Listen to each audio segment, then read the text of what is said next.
सभी को नमस्कार। मैं योगाचार्य राजीव कुमार। आइए मित्रों, आज हम आपसे बात करेंगे यज्ञ हवन से कैसे पोल्यूशन को कम किया जा सकता है। इस विषय पर हम पिछले कई वर्षों से इस पर कई प्रकार के शोध हम लोग कर रहे हैं, तो आज उसी कड़ी में हम आपसे बात करना चाहते हैं। देखिए, जैसा कि हम जानते हैं कि किसी भी प्रकार की कोई भी पदार्थ को यदि आप अग्नि में जलाते हैं तो उसके जलने के बाद वो बहुत सारे परमाणुओं में टूट करके इन्वायरमेंट में फैल जाता है। उदाहरण के तौर पर जैसे कि आप हवन में यज्ञ हवन अग्निहोत्र जैसे हम बात करते हैं, उसमें आप जो जड़ी बूटियाँ जलाते हैं, जो सामग्री के रूप में और घी के रूप में आप उसमें जलाते हैं, वो भी बहुत सारे परमाणुओं में टूट करके एनवायरनमेंट में फैल जाता है। एग्जाम्पल के रूप में हम अक्सर आपको बताते हैं, हम मिर्च का एग्जाम्पल आपको देते हैं, चूँकि उसका एग्जाम्पल आप आसानी से व्यक्ति समझ सकता है। मिर्च को यदि आप अग्नि में जलाते हैं तो जलने के बाद मिर्च का क्या होता है, उसका जो फ्यूमिगेशन होता है वो इन्वायरमेंट में फैल जाता है, जिससे हमें खांसी होने लगती है, धसका होने लगता है, इचिंग होने लगती है, आँखों में जलन होने लगती है। क्यों? क्योंकि वो मिर्च बहुत सारे परमाणुओं में टूटकर इन्वायरमेंट में फैल जाती है। उसी प्रकार से जो घी और जड़ी बूटियाँ आप उसमें कस्तूरी, केसर, अगर, तगर, चंदन, इलायची, जावित्री, जायफल आप जलाते हैं सामग्री के रूप में, वो भी बहुत सारे परमाणुओं में टूट करके इन्वायरमेंट में फैल जाता है। अब दूसरी बात करते हैं कि पोल्यूशन को कैसे कम करता है। पोल्यूशन को कम ये इस प्रकार से करता है, आप देखते हैं हवा में जो धूल के कण होते हैं, आपने छोटे छोटे धूल के कण देखे हैं, बहुत सारे हाइड्रोकार्बन, जैसे पेट्रोल होता है, डीजल होता है, उसके जले हुए फूके पेट्रोल डीजल के जो हाइड्रोकार्बन हवा में तैरते रहते हैं। इसके अलावा बहुत सारे बैक्टीरिया और वायरस हवा में तैरते रहते हैं। बहुत बारीक सूक्ष्म धूल के कण भी हवा में तैरते हैं, जिनको हम एरोसोल्स बोलते हैं।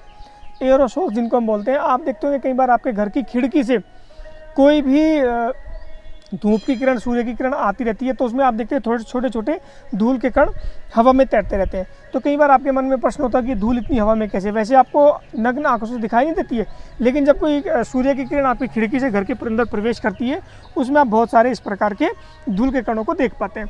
आपको बता दें कि वो जो धूल के कण होते हैं, जो जले हुए पेट्रोल डीजल के जो हाइड्रोकार्बन्स होते हैं, उनका जो साइज़ होता है वो 2 माइक्रोमीटर से लेकर के 10 माइक्रोमीटर्स तक होता है। वो इतना सूक्ष्म होता है कि वो हवा में तैरता रहता है। ये इतना सूक्ष्म होता है कि मीटर का 10 लाखवां हिस्सा होता है। इतना सूक्ष्म होने के कारण ये हवा में ही तैरता रहता है। अब ये इतना सूक्ष्म है, इसलिए हवा में तैरता रहता है। श्वासों के द्वारा हमारी नासिका छिद्र द्वारा हमारे लंग्स में जाएगा, लंग्स से एल्वेलाई में जाएगा, एल्वेलाई में जाने के बाद ये वहाँ से हमारे ब्लड में डिजोल्व होगा। तो ब्लड में डिजोल्व नहीं हो पाता है, वहीं एल्वेलाई और लंग्स में जाकर के हम लोगों को प्रॉब्लम क्रिएट कर देता है, जिससे हमें श्वासों की बहुत सारी प्रॉब्लम, समस्याएँ होने लगती है, बहुत सारी बीमारियाँ हम लोगों को होने लगती हैं।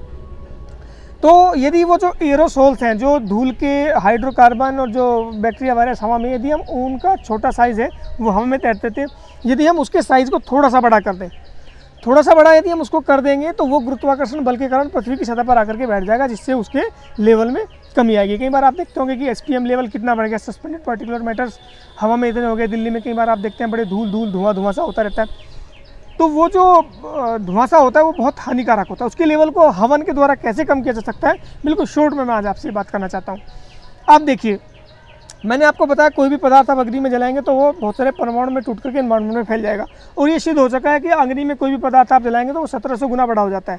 मिर्च का एग्जाम्पल आप अच्छे से समझ सकते हैं। छोटी सी मिर्च को आप जलाओगे तो बहुत सारे एरिया को वो कवर कर लेती है, सबको इचिंग, खुजली और खांसी, धसका होने लगता है।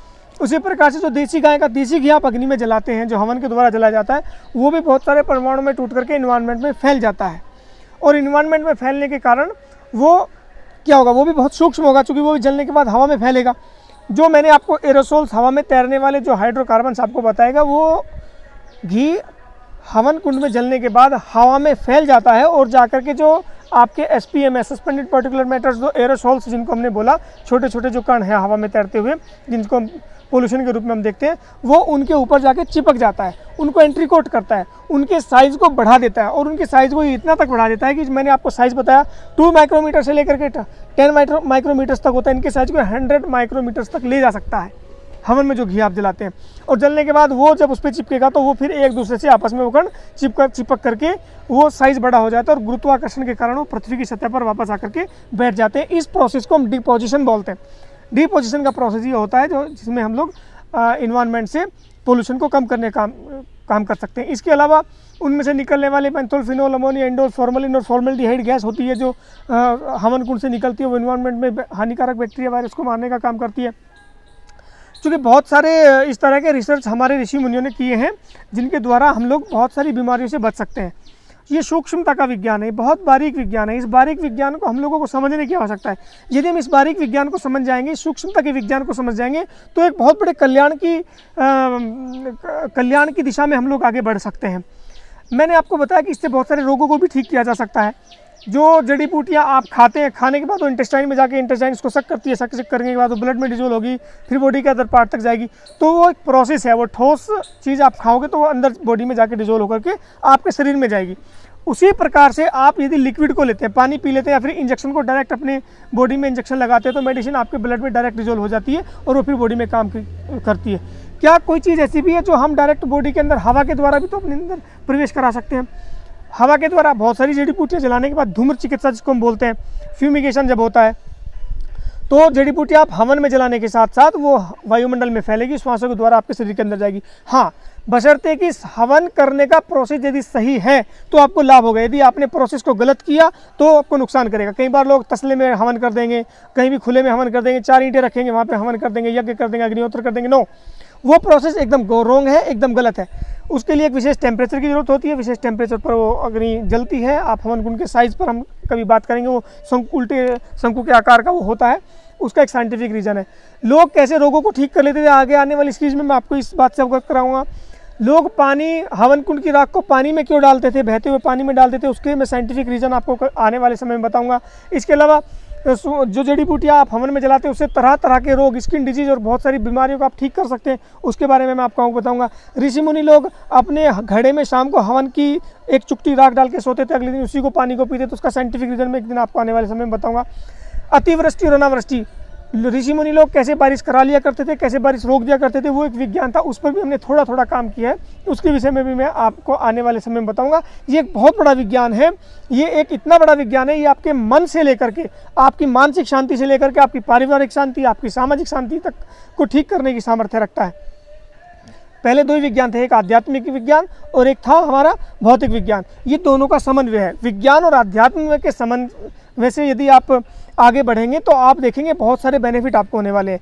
आध्यात्म और विज्ञान का समन्वय जब तक हम नहीं करेंगे तब तक ये जितनी भी रिसर्च आज तक हुई है ये विनाश करेंगी, नुकसान करेंगी। लेकिन यदि आध्यात्म और विज्ञान दोनों का संगम आपने कर दिया, और ये जो अग्निहोत्र है, यज्ञ हवन है, ये विज्ञान और आध्यात्म का बेजोड़ संगम है। आने वाले समय में आपको इनसे एक एक चीज़ से आपको अवगत कराऊंगा कि किस प्रकार से हमारे ऋषि मुनियों ने इसको हमारे 16 के 16 संस्कारों में डाला। एक ऐसा महत्वपूर्ण विषय ये था कि इसको करने के लिए हमेशा बोला कि भी इसको सदैव करते रहना चाहिए। हाँ, प्रोसेस सही होना चाहिए। यदि आपको प्रोसेस जानना है तो आप मेरे साथ जुड़िए, मेरे यूट्यूब चैनल को सब्सक्राइब कीजिए, मेरे यूट्यूब चैनल को लाइक कीजिएगा। आने वाले समय में आपको किस जड़ी बूटी के हवन में जलाने से कौन सा रोग ठीक होता है, इस विषय पर मैं आपसे चर्चा करूँगा। बहुत बहुत आभार आपका। वीडियो लंबा हो जाएगा, इसीलिए मैं अपनी बात को ही विराम देता हूँ। आने वाले समय में हम आपको अग्निहोत्र के, यज्ञ हवन के एक एक साइंटिफिक पहलू पर चर्चा करते रहेंगे। बहुत बहुत धन्यवाद। मेरे चैनल को सब्सक्राइब करना ना भूलें। बहुत बहुत आभार, धन्यवाद, थैंक यू।